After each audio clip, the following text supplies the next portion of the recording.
ఆ వాళ్ళు 5 కిలోమీటర్లు నేషనల్ హైవే మీద నీ ర్యాలీకి పెర్మిషన్ ఇచ్చారు.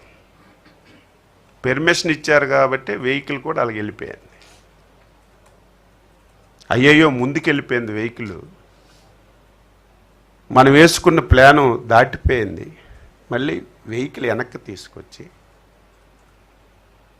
పక్కనున్నటువంటి ఒక సర్వీస్ రోడ్లోకి వెళ్ళి సెట్టింగ్ అంతా నా కారు కరెక్ట్గా పలానా ప్లేస్కి వస్తుంది, వచ్చేటప్పుడే మనం అనుకున్న ప్లాన్ సక్సెస్ అవ్వాలని ముందు ఒక ప్లాన్ వేసుకున్నారు.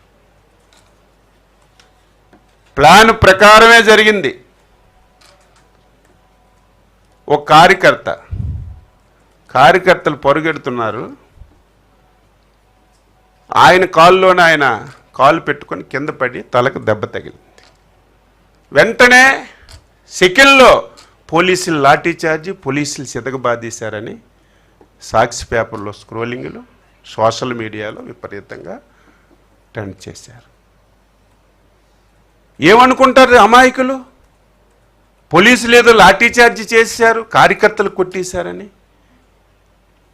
ఆ వ్యవహారం జరిగింది.